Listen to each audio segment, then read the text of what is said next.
What's going on, guys? Welcome back to the third episode of my NHL 23 Edmonton Oilers Franchise Mode series. Again, guys, can't thank you enough for the support so far on this series. First two episodes both got 1,000 likes. If we do that again, that would be awesome. As you can see, this team is currently 6-0 in the preseason. Evander Kane there's got 8 points in 6 games. Unfortunately, don't have a Stanley Cup yet for McDavid, but maybe this will be our year. The Carolina Hurricanes actually won it last year, and we were a first-round exit of the Calgary Flames. So I'd like to at least get past round 1 this season as well. Now, I'll show you guys what this team is looking like. Again, we're pretty stacked. So at first line there, Draisaitl a 96, McDavid's 98, Hyman 88. So McDavid easily the best player in the game right now. If Draisaitl's not second best, he's like tied for second best. So obviously those two are going to be doing a lot of the heavy lifting for the team. Hyman on their wing, though, has been very solid for us. Kane, Larkin, Nugent Hopkins should be a solid second line, although all you guys were pointing out last year, not the best plus minus. Nuge there, minus 13. Larkin at minus 18. And Evander Kane here was also minus 18. Now, the only kind of saving grace, I guess, is this season they have plus 5 chem. Last season, I think it was only plus 3. So hopefully they'll make the play a bit better, and also too hopefully, just kind of an unlucky fluke last season. Third line there, we have a young gun line, Holloway, Lavoie, and Yamamoto. Fourth line here, you got Costin, Howden, McLeod. In terms of the defense, we got Taze and Chicker on the top pair. Just paid Taze a boatload of money. What you were saying, he's not going to be worth it, but basically they paid him for that 95 D awareness, that 94 stick check. Hopefully can hold it down, help out Skinner in front of the net. Obviously, I was looking at Austin Matthews too, but I feel like if I signed Austin Matthews, people would say, him joining the Oilers with McDavid and Draisaitl is too unrealistic. So instead, I paid Devin Taze $12.5 million. Broberg, Klingberg there's on the second pair. Would have liked to keep Tyson Barrie, but he wanted $10 million. Klingberg here's an 86, only making 4.2 for the next 2 seasons. I think he'll give us similar production.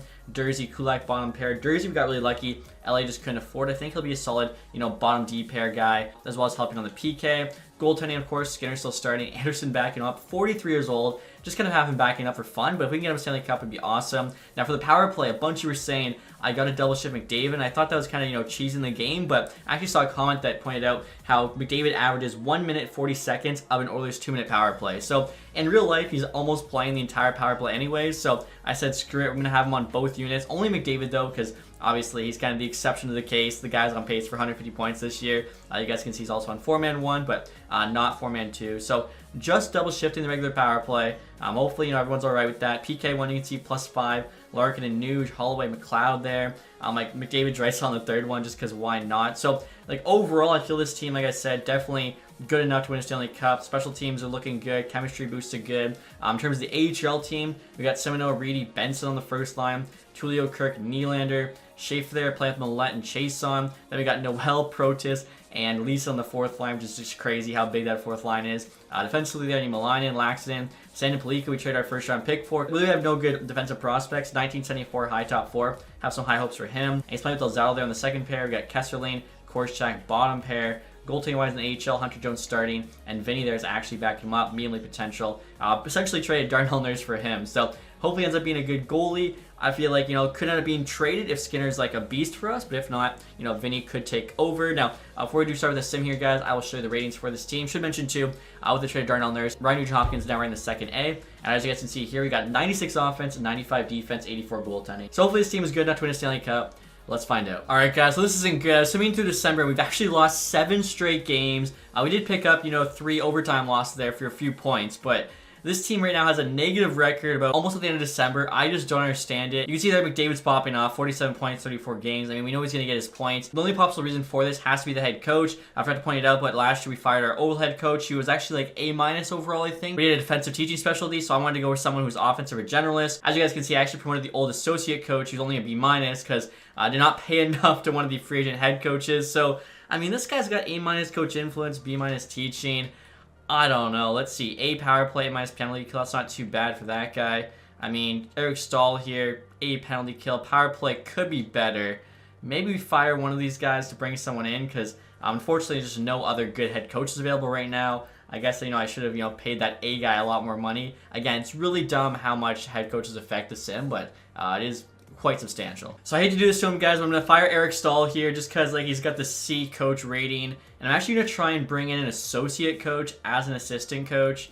Hopefully, because the season's already started, doesn't have a job, he's willing to, take that. I was looking, there was one guy, right here. A- A- for both the power play and the PK. So we'll see if he'll take, I don't know, 925K coming as an NHL assistant coach. Hopefully, you know, having 3 coaches in the NHL, all Bs, will kind of make up for not having that A head coach. All right, guys, so this Jarvis guy we made an offer on, so he didn't like the size of our market. So instead, I'll just try and sign this other dude who's got A+ power play. He's actually a little bit cheaper, so maybe, I don't know, with McDavid double shifting the power play, him having A+ power play, this could actually end up being better for us. All right, there we go. He did say yes. So we'll see if, you know, that small coaching change does something as I say that. We lose 7-3 to the Canucks. But finally, we break our 8-game losing streak there with a 5-0 win against the Flames. So teams got to play very well here in the second half of the season. Luckily, we're still only like 1 win back of a playoff spot somehow. And the Vegas Golden Knights just made us a big offer. Braden McNabb and Zach Whitecloud, 2 pretty solid defensemen, but they want Sandin Pellikka, who's obviously our top defensive prospect by a lot. Schaefer there, Millette. I feel like our defense is set, but, you know, not a terrible offer. And now the Montreal Canadiens here offering us David Savard in a third for Dvorak in a third. Again, defense is set. Dvorak's probably our second best defensive prospect. I really don't have many good ones, so I'm going to decline. I'm assuming they changed the years on one of those thirds because that's pretty much an identical offer. As you guys can see, we're actually getting pretty close to the deadline here. Luckily, have started playing better as I say that. Ooh, Esa Lindell a 6th and Elliott. Schaefer and Simoneau. Esa Lindell is a rental there. 5.8 million, kind of exactly what I was talking about with the cap space. We could have him like retain 50% on him, get him on the team. 84 overall there. Obviously more of a defensive guy. 88 D awareness, 91 shot block, 89 stick check. Definitely gives us a lot of defensive options there. And I'm looking at Kulak here. He's got 88 D awareness, so same D awareness, just not quite as good shot block, stick check. And he's a plus 14 this year, which isn't too bad. 2.6 million for the next 2 years is also pretty decent. I feel like most likely we're going to lose Sean Durzi next season, at which point we'll call up Niemelainen. So Lindell, I think we can pass on for now, but I actually just remembered I needed to extend Broberg on top of Draisaitl and Chychrun, so we'll go do that quick. Cody Cece's being offered back to us. That's pretty funny. As you guys can see here, we're getting closer to the deadline. We're actually back in a playoff spot with 69 points. Nice. McDavid there's got 86 and 62. Love seeing that. I do want to offer Broberg here a contract extension. Unfortunately, we have $825K in extension dollars, and he wants $5 million. So, yeah, we're definitely going to lose somebody this summer. Luckily, you know, most of the team is under contract, including Skinner, but yeah, we're going to be in a tough spot. Somebody, probably Evander Kane's going to go. I think I actually mentioned that before. So, we'll get to the deadline now. One more game against the Jets. Shootout loss. Still third, actually, now in our division. Not even a wildcard team anymore. Only 3 back of the Flames. Golden Knights, though, quite a big lead. So, luckily, played a lot better there the last couple of months. I don't know what this team was doing at the beginning of the year. McDavid's got 87.63 games, so love seeing that. AHL team, Tulio, 50 and 54. He's actually killing it.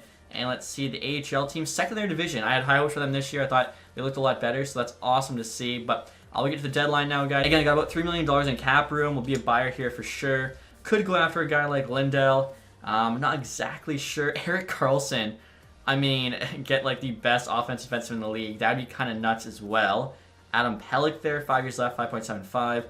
Allmark, Anderson, Miller, Schmaltz, Husso, Tyson Barrie on the block. He signed a 1-year, $10.3 million. Ryan Polak, Kuzmenko, interesting. So just out of like curiosity, I want to see what are Tyson Barrie's stats looking like on the Coyotes. 12 goals, 34 assists, so 46 points, 62 games. Time on ice, 26 minutes. I mean, that's not too bad at all for him. And actually, right now, I want to compare his 46 points to Klingberg's. He's got 53. So, yeah, Klingberg's actually producing more for us. But obviously, our Oilers team is a lot better than the Coyotes team. And check this out, guys. People were asking me, where did Austin Matthews sign?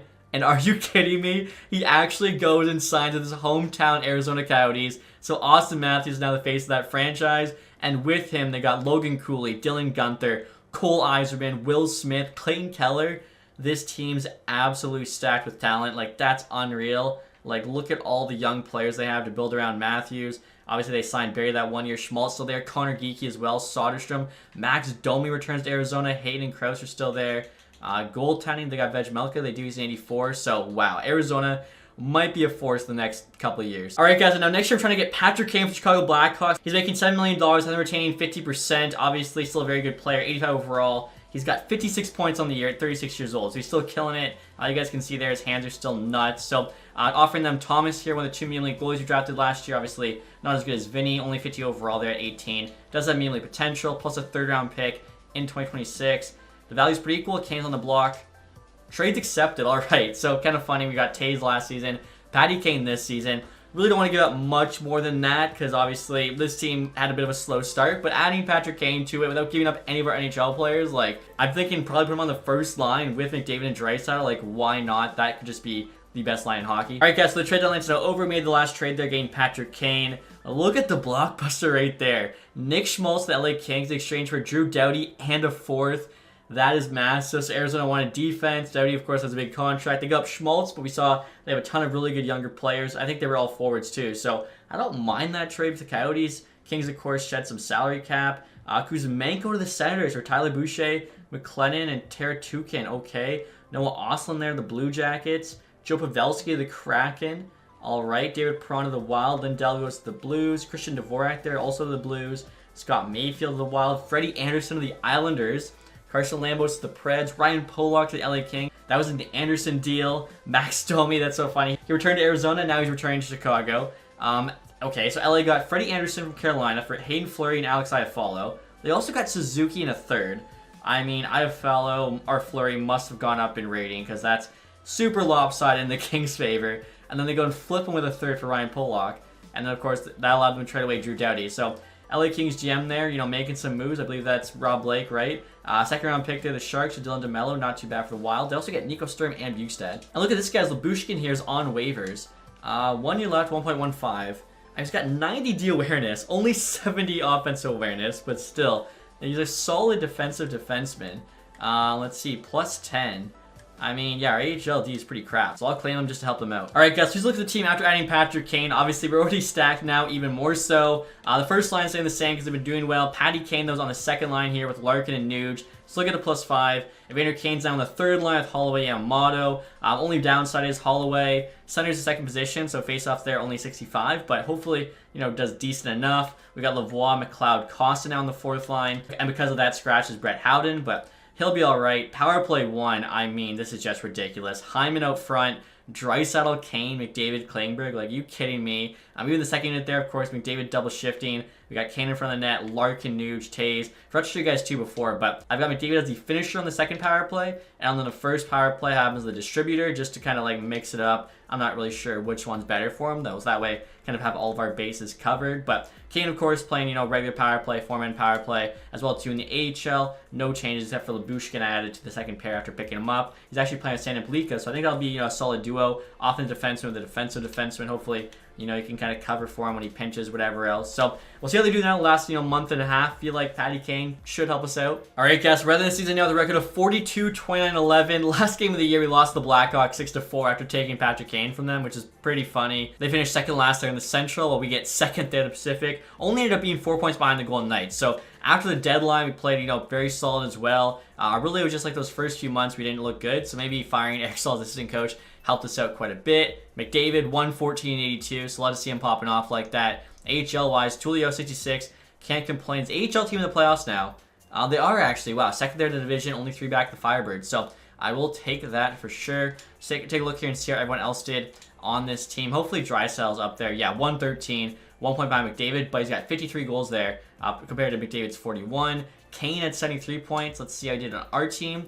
Almost a point per game playing second line, first power play. That's solid. Hyman 71, Taves 69, nice. So people were saying Taves wasn't going to produce, and I mean, 69 points is pretty solid for a defenseman who's got a 95 D awareness. Like, we'll take that. Klingberg there at 5 less points. And look at his D awareness there. Like, he's not, helping us out on D as much. Although, yeah, plus 15, Taves plus 10. They're both giving us a lot of help there. Larkin 53. I need Larkin scoring more. Plus he has a -4.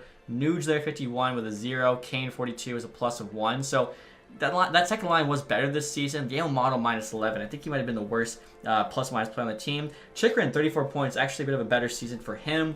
Holloway there, Lavoie. I feel like obviously too, being on the same team, McDavid and Draisaitl is probably gonna help improve some of these guys' numbers, as there's a lot of secondary assists to go around on McDavid and Draisaitl's goals. Skinner here definitely had a bounce back season. .911 save percentage, 2.97 goals against. Anderson, a slightly better save percentage and goals against, which kind of always the case for the backups for whatever reason. In the AHL here, Hunter Jones, 907, 239.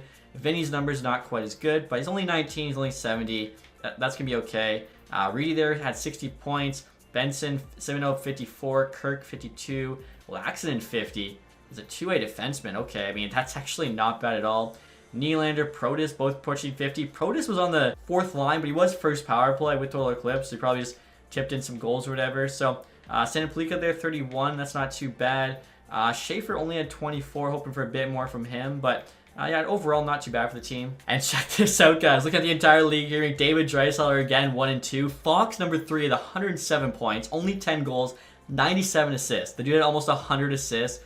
That is ridiculous. Marner put up 101. That's without Matthews as well. So the dude showed he can get it done on his own. Franchise player now. Panarin there, 99. McKinnon, Ovi, Crosby, Nylander. So, I mean, Ovi and Crosby still tearing it up. Nylander also popped off, so they're probably playing with, like, Tavares in the middle.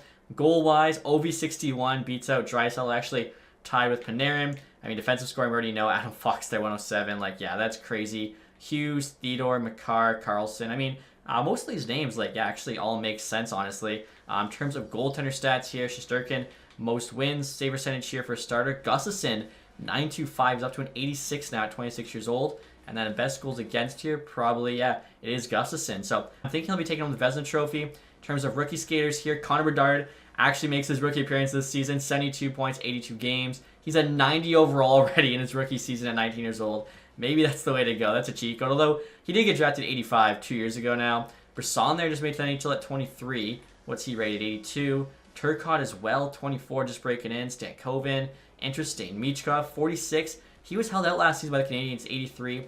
25 goals, 21 assists. Macklin Calabrini there, they played his rookie season. I think that's pretty good numbers. So, yeah, very interesting to see what the teams are doing. Soderblom just made it. Liljegren here, of course, was taken first overall, the made-up guy, 87. Only had 43 points, though. And in terms of the entire league here, guys, the New York Rangers actually won the President's Trophy. We finished 7th in the league. So, considering how slow a start we had, I think that's very impressive. You know, the boys definitely rallied back. Top 16 teams in the league made it. Love seeing that. Nashville finishes last, 71 points. First in goals for the Rangers. We were 4th, even though we had the 2 best players in the league on our team. So didn't really get much depth scoring, unfortunately, even though the team is pretty stacked. And then best goals against there with the Rangers. We actually had the 5th best. So, I mean, the team's top 5 in both goals for and goals against. You got the 2 best players in the league in terms of stats on the team. Like, cannot really complain here. I feel like to our head coach should definitely jump up to at least a B+, if not an A- after this season. Now, in the first round here, guys, we have the Seattle Kraken. Take a look here and see what that team is looking like after a couple of years. So they got Matty Meteors on the first line, down to 87, playing with Redok Poso. Made-up dude, drafted 3rd overall, 2023. And then Bjorkstrand there. Second line's Wheeler, McCann, who's down 89, and Othman. They got him from the Rangers. Schwartz, Wright's in 87 now. Pavelski they added. Tolvin up to 85. Roslovich, Burakovsky. I mean, talk about depth. Like, this team's actually loaded in depth. They just don't have any superstars, like no 90-plus players. Defensively, Dunn, D'Angelo, Larson, Alexiak, Magna, and Borgen. So again, kind of like the offense, no like stud number 1 defenseman, but some solid depth, goaltending. Okay, so Sorokin's their goalie. For a second, I was looking at Grubauer. They must have signed him as a free agent. How much do you get? $9.8 million for the next 6 years. So their superstar on this team is honestly Ilya Sorokin. I'm a little bit worried we have to beat him. Luckily, I mean, I'm trusting McDavid and Draisaitl to get it done. So here we go, guys. We should have home ice advantage. We do. First 2 games in Edmonton. Let's see what happens here. Game 1, 6-3 win. Game 2, 2-1 win. We'll take those. Head to Seattle. 4-3 OT win. 5-2 win. Completes the sweep. Let's go. Head into second round here. We'll see who we're playing. And we actually had the Vancouver Canucks now in round 2. Of course, they're the team I used in my last franchise. McDavid's got 8 points in 4 games. So averaging 2 a game so far in these playoffs. Love seeing that. Taking a look here at the Vancouver Canucks lineup. Tyler Boucher, that's right. They traded Kuzmenko for him. And they're playing him on the first line with Petey and Besser. That is shocking for a playoff team, having a 77 on that top line.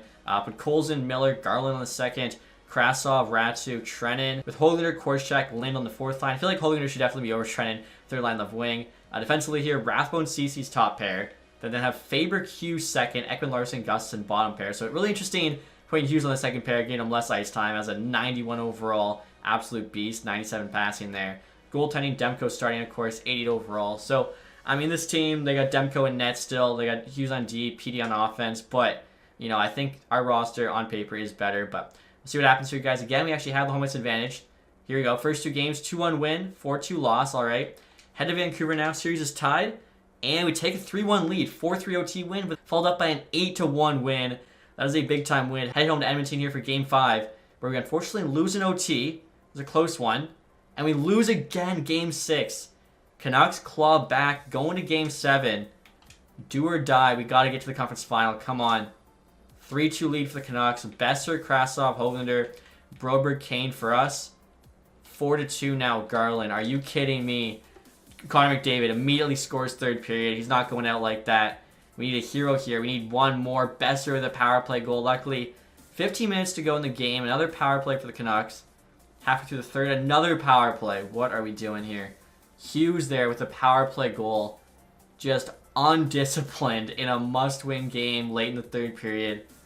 And that is all she wrote. Wow, 6-3 loss to the Canucks in Game 7. That hurts, honestly. After having a 3-1 lead to blow that, cannot happen. In terms of the AHL team, we actually had a Battle of Alberta. At least like the AHL team version. Unfortunately, lost there to Calgary Wranglers in 7. And look at this, guys. The Boston Bruins win the Stanley Cup. Obviously, the far favorites to win it this year. They're having a record-breaking season. We're going to go down probably as the best regular season team of all time, which is just honestly crazy to see that we're witnessing history. Montreal here jumps up from 7-1, so most likely we drafting Michael Misa at the top of this draft. Tampa Bay also, pretty big jump, 6-2, with Nashville there kind of getting screwed, dropping from 1-3. Now, I'll take a look at the awards, take a look at how our players performed in these playoffs. I want to see if there's anyone who's just kind of not cutting it. So, McDavid, Draisaitl, of course, pulled their weight. Honestly, was hoping they'd even produce more than that. Hyman's point per game. Kane and Larkin were close. Kane as well. Nuge isn't bad. Holloway, Klingberg. Devin Tays, only 4 points. Need more than that from our number one defenseman. Chychrun also only had 2. Goaltending stats here. Skinner's numbers weren't bad. 917, 2.88. So, I don't know. I mean, we had a 3-1 lead on the Canucks, and I think just unlucky after that. Let's see here. The Boston Bruins beat the Leafs in 6. Sabres in 6. Rangers in 6. And the Avalanche in 6. So, 6 was our number there in the playoffs. Now, looking at the awards here, guys. Of course, we already know all the team awards. Individually here, McDavid with his 4th Hart Rush Trophy in 5 years. We owe it to him to get him a Stanley Cup. Hopefully next season we can make it happen. Draisaitl there, Hart Trophy. That's actually really funny because I don't think it would happen when McDavid's outscoring him. That just doesn't make sense. Fox there, James Norris, his 3rd in 5 years. It's basically just him and McCarr taking turns. Also gets the Lady Bing. Brendan Masson got the Calder. Oh, wow. Over Connor Bedard. Connor Bedard must have had a terrible plus-minus. That is absolute jokes. I think he was robbed there. Maybe like the voters didn't like the fact that, Blackhawks sat him out a year. Pasternak there, Conn Smythe. And Gustafsson there did get the Vezina. But Shesterkin actually got the Liam Jennings. Siegenthaler, Bill Masterton. Vegas coach Jack Adams. Horvath got the Selke, okay. Draisaitl there, Ted Lindsay, also interesting. And then Ovi there with his back-to-back Maurice Richards. All right, so I'll take a look at the AHL awards next. Calder Cup there. Went to the Manitoba Moose. Of course, we finished 2nd in the division, so yeah, no team awards for us. Ryan Donato, most points and MVP of the AHL. Coronado, most goals. Calgary Wranglers just tore it up. Zetterberg there, best rookie for the San Jose Barracuda.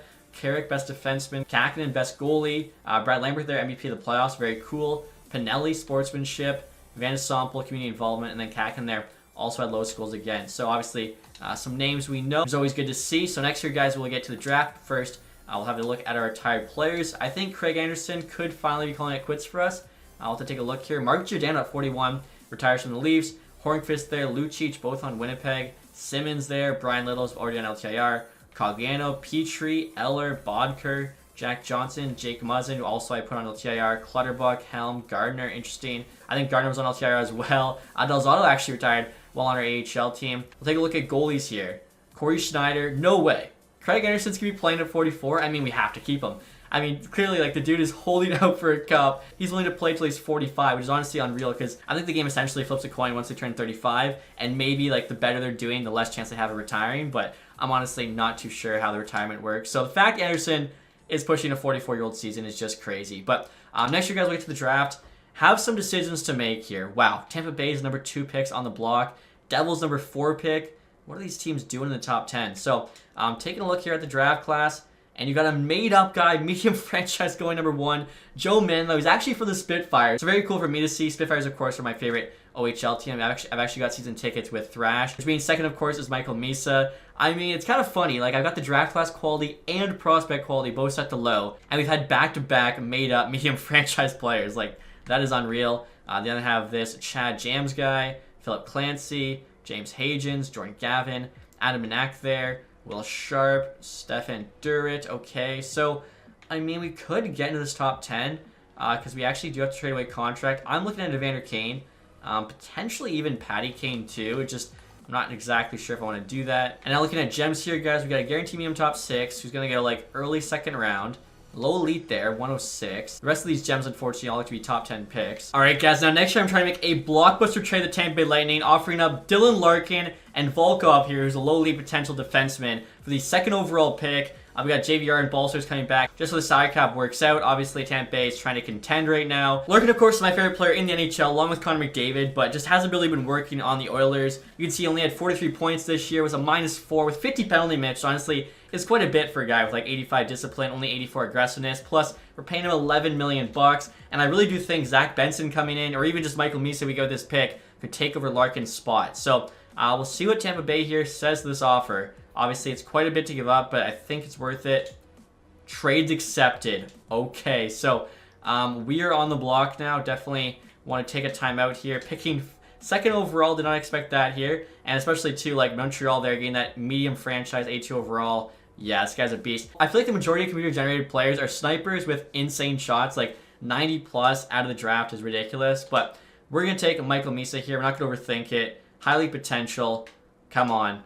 And 80 overall out of the draft. Let's go. You guys can see his X factors there. Also, you can see he put up 105 points in his draft here playing for Saginaw. And speaking of that, guys, I actually wanted to show you Zach Benson's stats because, like I mentioned, honestly, more so than getting Michael Misa here at 2, Zach Benson popped off 110 points, 91 games his draft year. So I feel like both these guys are making an NHL team next season on entry-level deals. Like, our team is just going to be stupid good. Now, check this out, guys. I traded away Matthews. The Maple Leafs were still fine. Ryan O'Reilly here must have been like their second-line center, and he popped off 91 points last season. But bigger than that, honestly, Cal Yarncroc, now an 87. I was like, how did that happen? Look at his stats. 77 points last year. Also, too, like, time on ice. Looks like he was on the first line probably with Tavares and Marner. It's always just crazy to me how, like, random players like this can grow a ton. Now, next year, guys, trying to get another blockbuster trade. This time with the Vegas Golden Knights. They have Alex Pietrangelo on the block. 3 years left there, $8.5 million, 88 overall. He had 59 points last year. Solid offensively and defensively, too. I mean, look at his stats.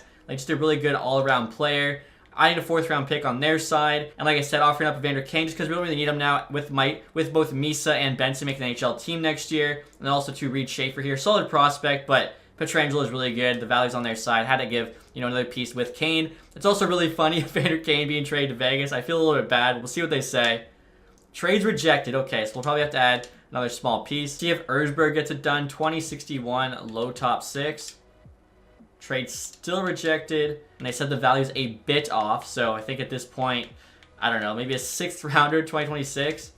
And there we go. So again, huge trade there. Defensively, that basically gives some wiggle room now. Don't have to bring back Jersey. Could potentially move out Kulak. Also, too, if Broberg wants too much money, we can move on from him.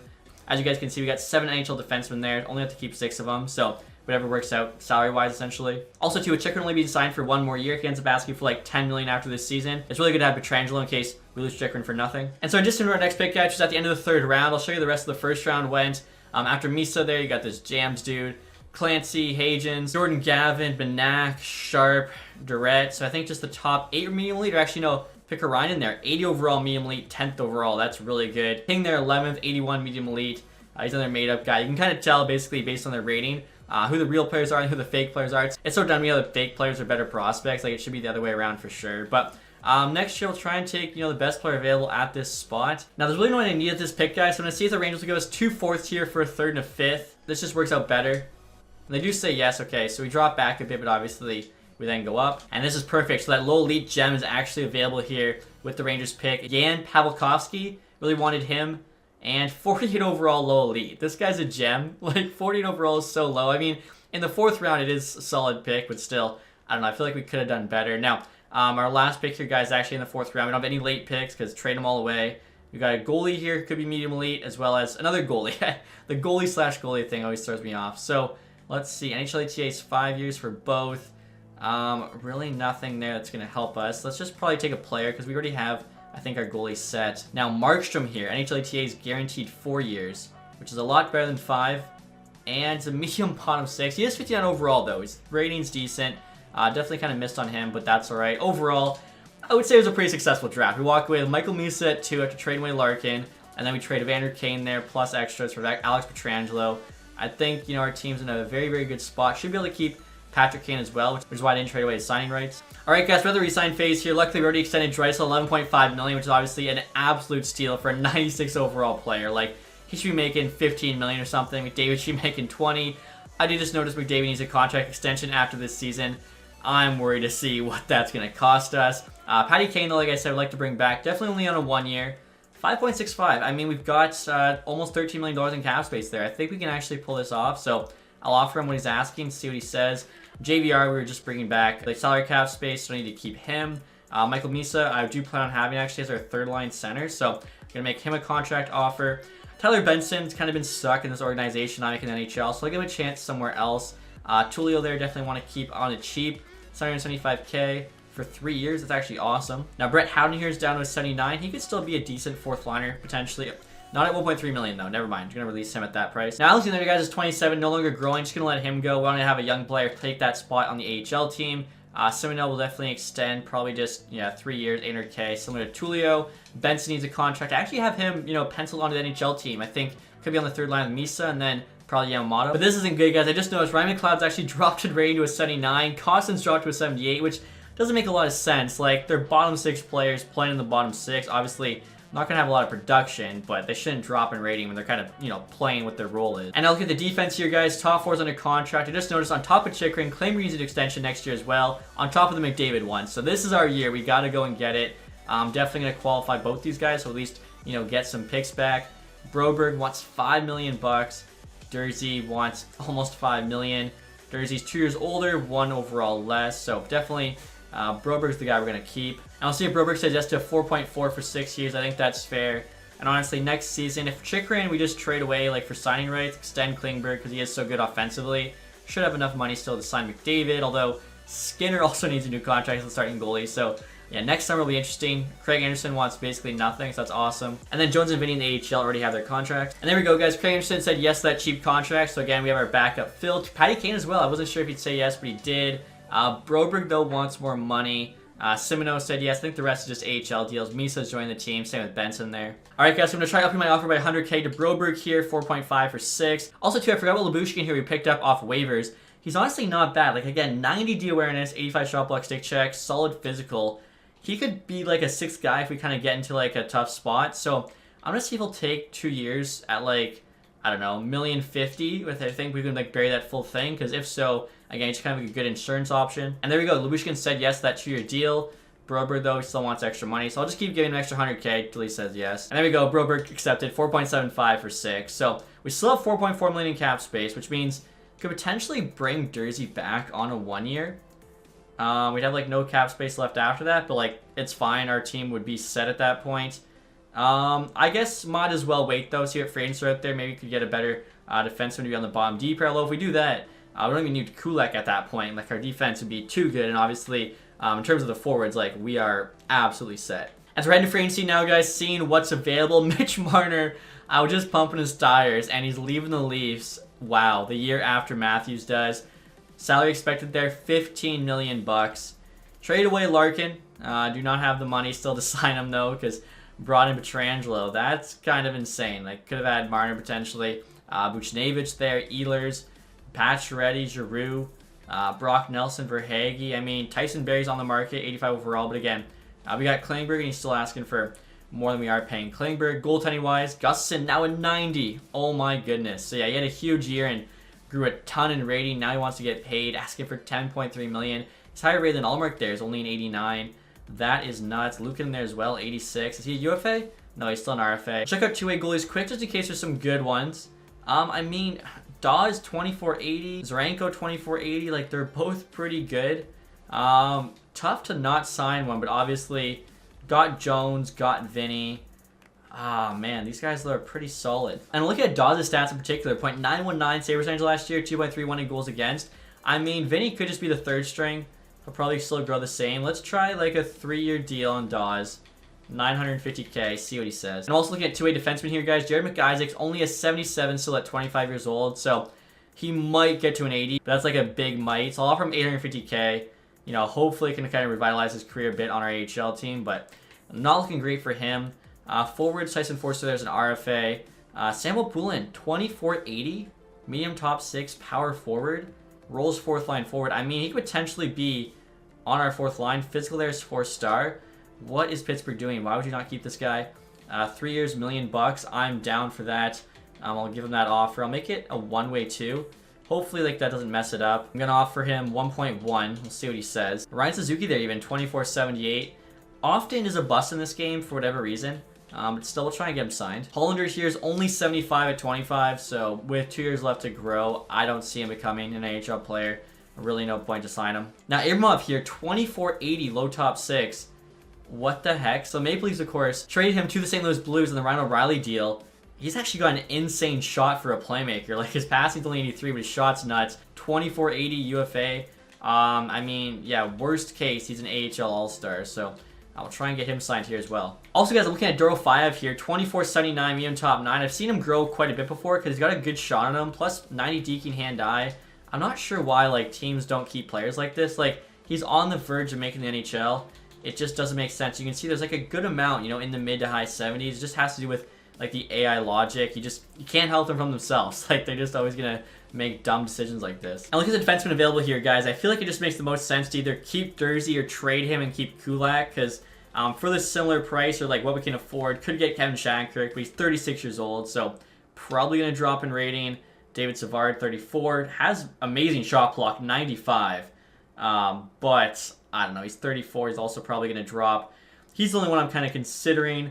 Branchton there's actually a free agent now, 2582 low elite. Ottawa did not re-sign him. Interesting. And now this is kind of cool, guys. I was looking to see which defenseman led the league in hits as well as blocked shots to try and find like a good stay-at-home free agent defenseman for us, but I didn't realize Pietrangelo actually led the league in hits. But this is only for players that are still under contract, so like there could be guys in free agency who had more hits than Pietrangelo, but still pretty cool to see that. I didn't know we were getting like, you know, the defensive hit leader when we traded for him. And again, looking at who's available, I think it just makes the most sense to keep Dursey because he's got 90 shot block. He's still only 26, so he's growing. He's going to get better. Obviously, probably off the team after this year, but could still, you know, start the season as an 84. We got $4.3 million to spend, so we'll see if he takes that for a one-year deal. We'll try actually a little bit under, like $4 million there for 1 year. If he says no, hopefully he says yes, you know, in a month or so. And next, you guys looking at our coaches. As I mentioned, was hoping the head coach would be like at least a B plus now, if not an A minus. He's still a B minus. Yet the associate and assistant are now Bs, which I thought was quite strange. So I'm thinking the associate coach here, his morale is the lowest. I'm actually gonna fire him, and then I'm gonna promote the assistant coach here to the associate position. Reason being, he's a B. He's actually got A plus power play, A plus coach influence with B teaching, like not bad at all. The head coach, you know, we made the playoffs with him, but obviously he wasn't the best. I'm gonna make him an assistant coach because, oh, that's actually bad. I didn't mean to do AHL assistant, NHL assistant coach there because he's a B minus. Now we're gonna bring in a new NHL head coach. I'm looking at this forward coach here. It's what we've been wanting. A minus overall there. A plus teaching with Misa and Benson on the team. That's actually huge. B minus coach influence could be better, but there's actually no one available that has higher than a B minus coach influence. Chemistry wise, they were all like in the mid 50s, so it doesn't really matter. I'm gonna make sure we get them here. Hopefully, I'm just gonna offer $5 million, 5 years. Make sure we outpay the Sharks here. Don't want to risk losing an A coach again, just because again, so big in this game. We'll go just over $5 million there. And there we go, guys. The NHL head coach did say yes, so we now have our A head coach. Hopefully Matheson's the guy we can win some Stanley Cups with. And Sean Dursey here rejects the offer, wants more years, but again, we're just going to wait him out. Suzuki, though, said yes. Add him to the AHL team. Says McIsaac there. Dorofayev, Abramov, Dawes as well. Poulin, too, I think, could actually be a fourth liner for us. Anaheim offering us TJ Brody, 1-for-1, plus fourths on each side for whatever reason. Brody's still an 83. He's got stick him up, yoink. 92 D awareness, defensive defenseman there. 90 discipline. We took some bad penalties in Game 7 of the playoffs. Physical's not the best, though. So just really solid defensively, which is basically what Kulak is.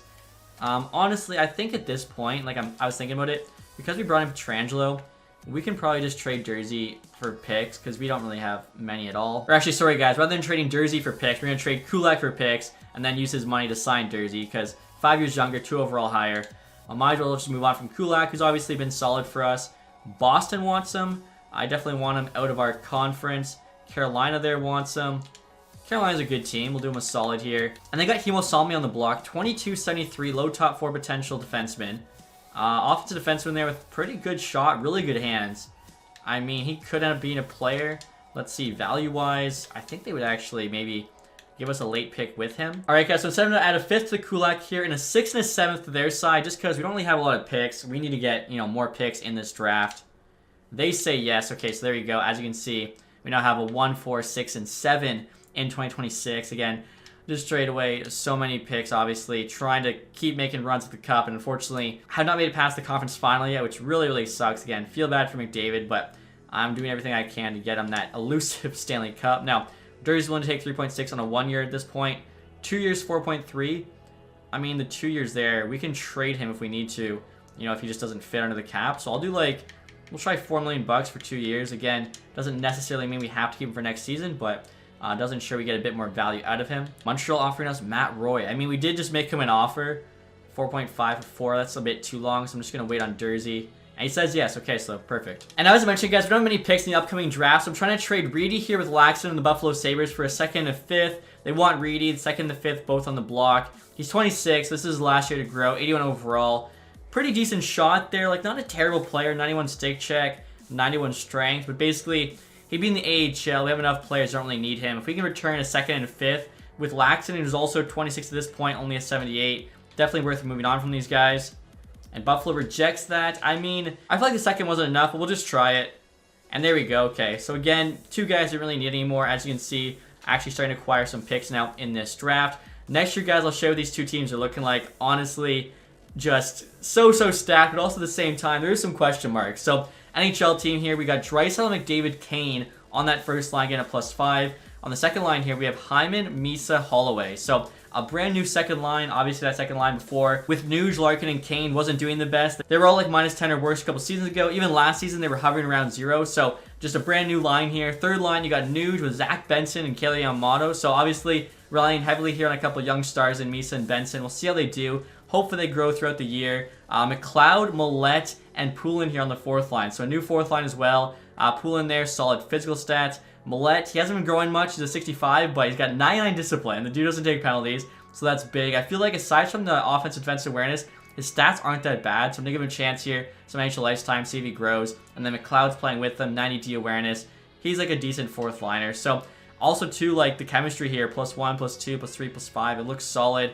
Defensively, Taze, Klingberg, top pair. Pietrangelo, Chikrin, second pair, get a +5. And then we got Broberg, Dursey on the bottom pair. So there, of course, we got our number 1 in Taze, a lot of depth. Goaltending-wise, kind of a shocker. Skinner's starting, but Nico Daza actually got the backup role. He grew to an 82. Now, Craig Anderson, I can't have him in the AHL. I wanted to win a Stanley Cup for him, so we're just carrying him as a 3rd-string goalie. Hopefully, the game would still, put his name on the cup if we do win it.